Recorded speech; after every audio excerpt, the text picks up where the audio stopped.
Well, happy Saturday, folks. Today's version of working on my Maverick, Saturday the 28th, maybe.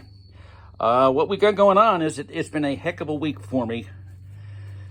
Actually, a week and a half, because what we've got going on is that I purchased a brand new drive shaft.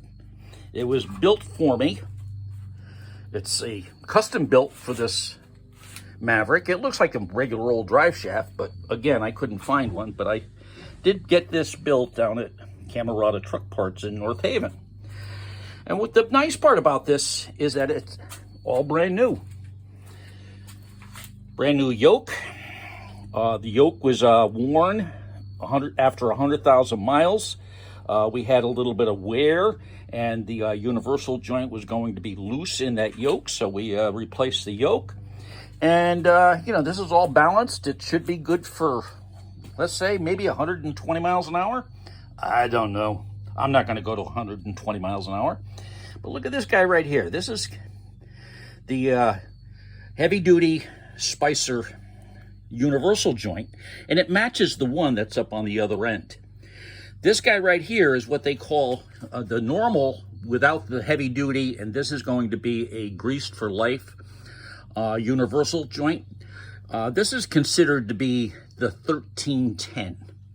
Well, what happens here is that when I went ahead and put the drive shaft in, I went ahead and I go to the back to the yoke that's in the back of the car, that's underneath the car. The one down there is nice and clean. This is just an extra 8-inch that I have on the bench. But what we got going on here is that when I put these caps in here, they were as loose, if not looser, than that yoke up in front. And I was disturbed. I was like, I can't put this thing together. It's loose. I put the new U-bolt in there, tried to tighten down on the cap, and it's still not right. Excessive clearance. So what I did is that I said, let me get the calipers out, and I started measuring. I measured these caps, and what they ended up being was 1 inch.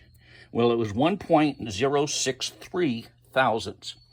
And I measured the bore, and this came in at 1.127. And it was like, 27? And that's, there's a little rust in there and stuff like that. And maybe there is a little bit of wear in this yoke, but it's within tolerances. Well, what happened is that I had to go ahead and find the right universal joint. Well, if you look at these guys dead on, and that cross, the cross is going to be the same as that cross right there. The numbers, the casting numbers are the same. So our pinions are all the same. And you look at the caps and you say, okay, they look the same. They look the same. They're all 1.063. Well, not until you get them into the yoke. What happens here is that you tip these little guys over and you put this guy right here. You can see that there's somewhere in the area of a couple thousandths of an inch. Well, by golly, these caps measure in at 1.125. My larger caps for this. Well, you unfortunately don't understand how bad of a week it was ordering universal joints, going to Napa Auto Parts, getting into the old books, seeing what they had on the shelf for universal joints, that I finally was able to go ahead and put a search in on Amazon where I put in a Spicer 1.125 cap with a 1.063 cap universal joint. It came up with this number. I ordered it, and after a week and a half and 5 universal joints later, I've got the correct caps for the rear end.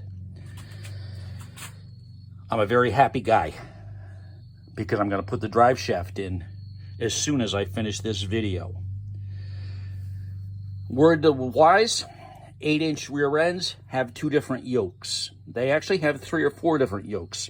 This 8-inch rear end was standard equipment in Falcons, Mustangs, Mavericks, Torinos.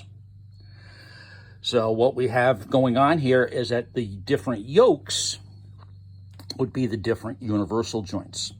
Do not, just because you buy a 1310 and you put it to the yoke, just don't tighten these up here and think that it's going to be okay.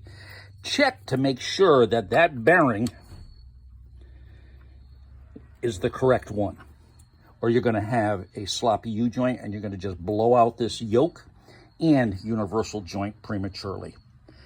Word to the wise, if it doesn't look right, check it out. Thanks a lot. Talk to you later. Bye-bye.